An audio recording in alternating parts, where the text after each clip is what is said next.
que Jesús nos enseñó y que todo educador cristiano debería incluir en su enseñanza, a despecho de la materia que enseñe. La primera lección que Jesús vino a enseñarnos es acerca del Padre. Jesús nos reveló a Dios. Es a través de Jesús, a través de su obra, de su vida, de su ministerio, de sus enseñanzas, que llegamos a conocer al Padre. ¿Por qué? Porque cuando Jesús vino a esta tierra, los seres humanos tenían una idea equivocada de Dios. Y yo temo que, a pesar que el tiempo avanza, muchos tienen una idea completamente errada de Dios. Entonces, leamos Hebreos capítulo 1, versículos 1 al 3. Voy a ir leyendo y comentando. Dice así: Dios, habiendo hablado muchas veces y de muchas maneras en otro tiempo a los padres por los profetas. Voy a parar aquí para comentar. Dios es un Dios que se comunica. En una lección anterior ya vimos que educación es comunicación. No hay educación sin comunicación. Dios el Padre también es un maestro. Dios el Hijo también es un maestro. Y Dios el Espíritu Santo también es un maestro. Dios es un maestro. Y Él habló de muchas maneras, muchas veces habló, insistió, trató de educar. Su misión es de educadora. En el tiempo pasado lo hizo a nuestros padres a través de los profetas, dice el autor de la epístola a los Hebreos. Pero en estos postreros días, hablando de los días de Cristo, nos ha hablado por el Hijo. O sea, el Hijo es la revelación del Padre, porque la gente tenía una idea completamente equivocada de Dios. Jesús vino a mostrar el carácter de Dios, a revelar al Padre, a abrir el entendimiento de los seres humanos para que tuvieran una idea correcta de lo que es el Padre, el amor del Padre, la justicia del Padre. Sigo leyendo el texto. Entonces Dios en estos postreros días nos ha hablado por el Hijo, a quien constituyó heredero de todo y por quien asimismo hizo el universo. O sea, el autor de la epístola a los Hebreos coloca al Hijo, a Jesucristo, en el mismo principio de la creación. Por eso ya dijimos en otra lección anterior que una de las lecciones básicas que el educador cristiano tiene que enseñar es el poder creador de Dios. Y aquí el autor de Hebreos coloca a Jesucristo en el principio de la creación. Dice, el cual, siendo el resplandor de su gloria, Jesucristo, fue el resplandor de la gloria del Padre. ¿Y qué es la gloria del Padre? Su carácter. O sea, Jesucristo vino a mostrar a los seres humanos cómo es el carácter del Padre, el cual, siendo el resplandor de su gloria y la misma imagen de su sustancia, y quien sustenta todas las cosas por la palabra de su poder, habiendo efectuado la purificación de nuestros pecados por medio de sí mismo, se sentó a la diestra de la majestad en las alturas. Mira, el texto bíblico que acabamos de leer nos enseña varias cosas. Primero, el poder didáctico, la tarea didáctica de Dios. Y cuando los seres humanos no habían entendido su naturaleza y su carácter, Dios envía a su Hijo. Y el Hijo viene con la misión educadora, con la misión didáctica, con la misión de enseñar, de abrir el entendimiento de los seres humanos. Pero el autor de la epístola coloca a Cristo en la misma creación. No hay enseñanza cristiana sin enseñanza creacionista. Y no coloca a Jesús solo como el que vino al mundo a sufrir, sino que lo coloca como aquel que se sentó a la diestra de la majestad en las alturas. ¿Quién veía a Jesucristo en esa tierra? Pues veía al propio Padre. ¿Quería el ser humano saber cómo era el carácter del Padre? Era solo mirar a Jesús. Jesús vino a revelar a su Padre para los seres humanos. Comparemos ahora este texto con lo que dice Pablo al respecto en la segunda epístola a los Corintios, capítulo 4, versículos 3 al 6. Pero si nuestro evangelio está aún encubierto, entre los que se pierden está encubierto. Quiere decir, Pablo dice que el evangelio que predicaba, y el evangelio es la revelación de Jesucristo.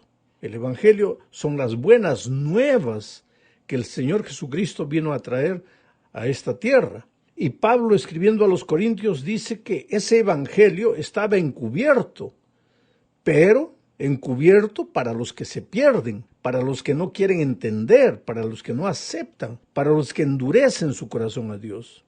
Vuelvo a leer, pero si nuestro evangelio está aún encubierto, entre los que se pierden está encubierto, en los cuales, aquí viene la respuesta, ¿y por qué está encubierto el corazón de esas personas? En los cuales el Dios de este siglo cegó el entendimiento de los incrédulos. ¿Para qué? Para que no les resplandezca la luz del evangelio de la gloria de Cristo. ¿Qué es la gloria de Cristo? Su carácter. ¿Y qué ha hecho el diablo? Ha endurecido, ha encubierto el entendimiento, ha cegado el entendimiento de los incrédulos para que no observen, no logren observar y aprender del carácter maravilloso de Jesucristo, de su gloria, para que no les resplandezca la luz del evangelio de la gloria de Cristo, el cual es la imagen de Dios. Quiere decir, la gloria de Jesús, el carácter de Jesús ya no era otra cosa, sino el reflejo del carácter del propio Padre, a través del Hijo que podíamos conocer al Padre. Sigo leyendo. Porque no nos predicamos a nosotros mismos, sino a Jesucristo como Señor, y a nosotros como vuestros siervos por amor de Jesús. Porque Dios, que mandó que de las tinieblas resplandeciese la luz, es el que resplandeció en nuestros corazones para iluminación del conocimiento de la gloria de Dios en la faz de Jesucristo. O sea, Pablo habla aquí de que el Señor Jesucristo era la revelación del Padre, pero que el rey de las tinieblas oscurecía el entendimiento de los hombres para que no comprendan. Y Pablo dice entonces, por eso no predicamos a nosotros mismos, no nos predicamos. Por eso es que predicamos a Jesucristo, porque Él es el que ilumina los corazones, Él es el que ilumina el entendimiento. Y es a través de la observación de la vida de Cristo que nosotros aprendemos a conocer al Padre. Es interesante que mucha gente, inclusive hermanos sinceros, cristianos, dicen, no, pero ¿por qué hay que predicar solo Jesús, solo Jesús? ¿Por qué no hay que predicar la verdad presente hoy? ¿Y qué entienden por verdad presente? ¿Hay que dar palo a las otras iglesias? No. Pablo es claro aquí. Lo primero que el ser humano tiene que entender es a Jesucristo, conocer a Jesucristo, porque es a través de Jesucristo que conoce al Padre. Y una vez que conoce al Padre, pues llega a amar al Padre, llega a amar a Jesucristo. Y ahora por amor anda en las enseñanzas del Padre. Y ahora viene toda la enseñanza doctrinaria. Porque la doctrina tiene un lugar en la vida del cristiano. La profecía tiene un lugar en la vida del cristiano. Pero eso solo después que el ser humano se ha enamorado del Señor Jesucristo, le ha entregado la vida a Jesucristo.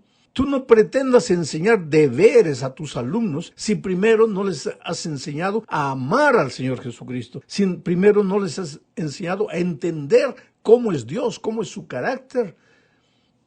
Bueno, vamos a la segunda parte de este estudio. Aquí continuaremos hablando de la misión educadora de Cristo, de su trabajo didáctico con relación a la revelación del Padre. Para esto necesitamos leer Juan 1 al 5 y también el versículo 14. Dice, en el principio era el Verbo, y el Verbo era con Dios, y el Verbo era Dios. Mira, Juan, cuando habla de Jesucristo, lo presenta como el propio Dios, que estaba en el principio de la creación. No hay verdadera enseñanza cristiana sin enseñanza creacionista. Vuelvo a repetir la idea. En el principio era el Verbo, y el Verbo era con Dios, y el Verbo era Dios. El Verbo era en el principio con Dios. Todas las cosas por Él fueron hechas, y sin Él nada de lo que ha sido hecho fue hecho. En Él, en Jesucristo, en el Verbo, estaba la vida, y la vida era la luz de los hombres. La luz en las tinieblas resplandece, y las tinieblas no prevalecieron contra ella. Y el versículo 14 dice, y aquel Verbo fue hecho carne y habitó entre nosotros y vimos su gloria, su carácter, gloria como del unigénito del Padre, lleno de gracia y de verdad. Una vez más, Juan en este caso ahora enfatiza la misión didáctica de Jesucristo. Una de las primeras lecciones que Jesús vino a enseñarnos a este mundo es el amor del Padre. la revelación de su carácter, la revelación de su gloria. Y si tú quieres ser un maestro como Jesucristo, vuelvo a repetir, no importa la materia que enseñes, matemáticas, portugués, español, inglés, geografía, arqueología, griego, lo que tú quieras, tienes que tener como objetivo final llevar a tus alumnos a entender a Dios, el amor de Dios, la misericordia de Dios, a entregar el corazón a Dios, a amar a Dios, porque una vez que el alumno llega a amar a Dios, pues todo lo demás es consecuencia. Vamos ahora a la tercera parte de esta lección. Veremos aquí otra lección que Jesús, el gran maestro, el maestro más extraordinario de la historia, vino a enseñarnos. Aquí veremos cómo funciona la mente de Cristo. Esa lección que el Señor Jesucristo vino a enseñarnos es la humildad. Primero vino a revelarnos a Dios y su amor. En segundo lugar, vino a enseñarnos la humildad. ¿Por qué? Porque sin duda, si esta es una de las principales lecciones que Él quiso enseñarnos, es porque la humildad es la base de una vida feliz. No hay manera de que tú seas feliz en esta tierra si no aprendes a ser una persona humilde. Ahora, aquí veremos cómo funciona la mente de Cristo. Es completamente diferente a la manera como nosotros vemos la vida y de cómo pensamos. Para esto leamos Filipenses 2, 5 al 11. Voy a ir comentando. Antes de leer el texto, yo quisiera que tú supieras que en la iglesia de Filipos, Pablo escribió Filipenses para ellos, había un problema de discordia entre los hermanos. ¿Qué pasaba? Algunos tenían un concepto demasiado alto de su propia persona. Se creían superiores a los otros, a la unidad, pues la unidad de la iglesia estaba siendo fragmentada por causa de esta lucha entre los hermanos. Ahora, tú puedes mirar para atrás y decir, qué filipenses orgullosos, cómo vivían peleando. No, espera un poco, no mires para atrás, mira para tu iglesia hoy día. ¿Qué sucede cuando llega la comisión de nombramientos al final de año? ¿Qué sucede contigo cuando querías ser anciano y no fuiste nombrado anciano? Cuando en lugar de nombrarte primer anciano te nombraron diácono. ¿Cómo te sientes? ¿Qué piensas?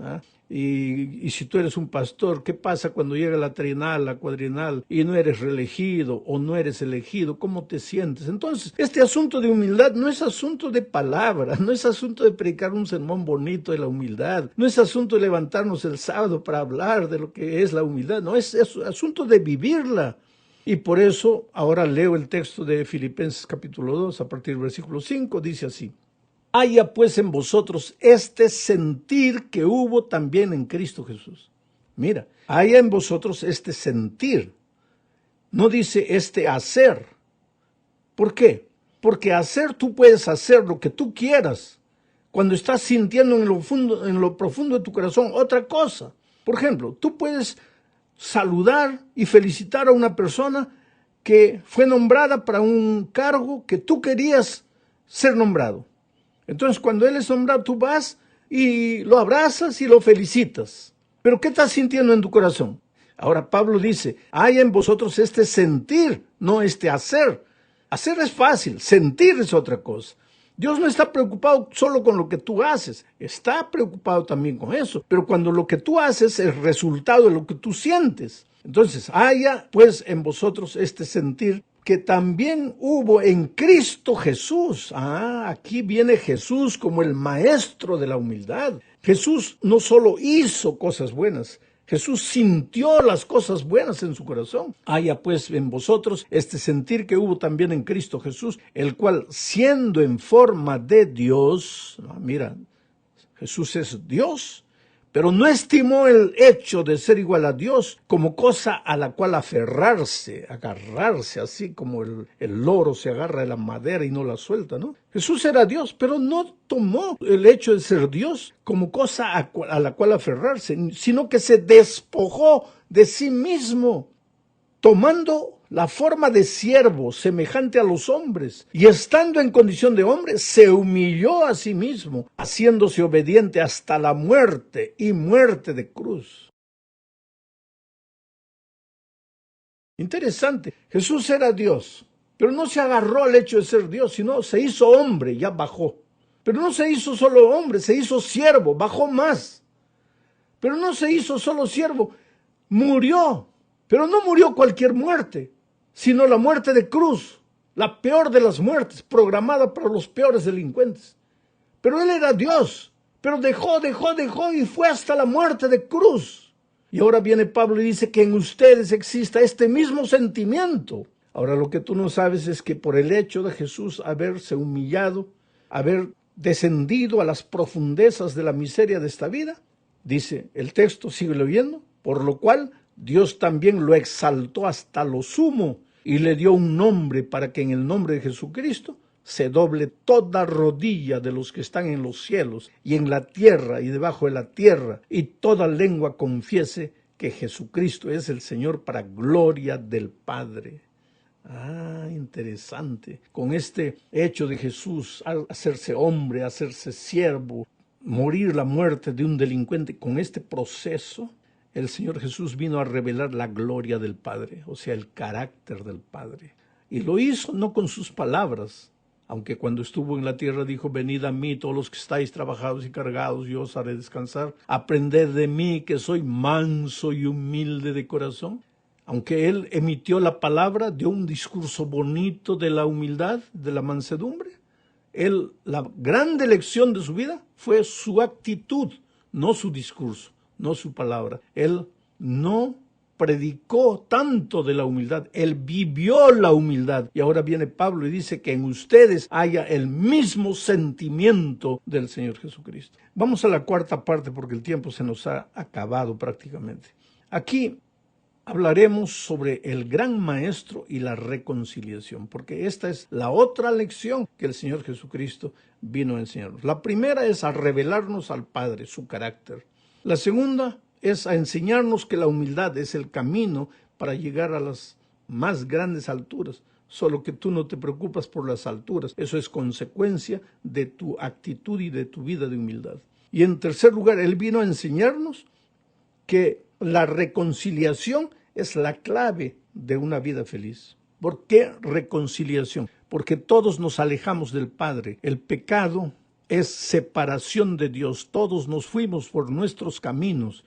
Y ahora viene Jesucristo a enseñarnos que debemos devolvernos a Dios, que debemos reconciliarnos con Dios. Y Pablo dice que el fruto de esa reconciliación es paz. Pero leamos 2 Corintios capítulo 5, versículos 17 al 21. De modo que si alguno está en Cristo, nueva criatura es. Si tú vas a Cristo, pues conoces al Padre, conoces su carácter. Tú también empiezas a reflejar el carácter del Padre. Si tú vas a Jesucristo, pues ahí vas a vivir como Jesús vivió. Cristo en ti va a vivir sus obras maravillosas de humildad, de mansedumbre. Ya eres una nueva criatura. Las cosas viejas pasaron. Ahora todo se ha hecho nuevo. Y todo esto proviene de Dios. No vas a ser humilde porque tú te esfuerzas para ser humilde. Todo esto proviene de Dios, quien nos reconcilió consigo mismo por Cristo y nos dio el ministerio de la reconciliación. Es que no es que solo Jesús te reconcilia con Él, sino que te entrega el ministerio de la reconciliación. Te envía al mundo, a tus alumnos, a todas las personas, para que tú las llames a la reconciliación con el Padre. Y todo esto proviene de Dios, quien nos reconcilió consigo mismo por Cristo y nos dio el ministerio de la reconciliación, que Dios estaba en Cristo, reconciliando consigo al mundo, no tomándole en cuenta a los hombres sus pecados, y nos encargó a nosotros la palabra de la reconciliación. Mi pregunta es, ¿qué estás haciendo con esa palabra de la reconciliación? Así que ahora somos embajadores en nombre de Cristo, como si Dios rogase por medio de nosotros. Os rogamos en nombre de Cristo, reconciliaos con Dios. Al que no conoció pecado, por nosotros lo hizo pecado. ¿Para qué? Para que nosotros fuésemos hechos justicia de Dios en Él. Él nos reconcilió. Esta es la tercera gran lección que el Señor Jesús vino a enseñarnos. A ir al Padre, a devolvernos al Padre, para recibir de Él el ministerio de la reconciliación, para volvernos también en reconciliadores, para ir a las personas y traerlas a los pies de Jesús. Llegamos al fin de este estudio hablando de los primeros alumnos del Maestro.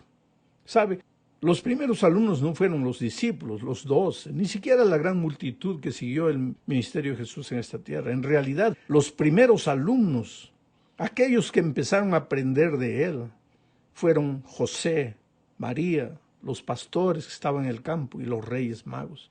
Y la lección que ellos aprendieron es que para ser rey no necesitas brillar. Para ser rey no necesitas una corona para mandar. Para ser rey no necesitas un trono, no necesitas un séquito que te sigue para todos los lados. Para ser rey necesitas un pesebre, necesitas ser humilde, ser manso.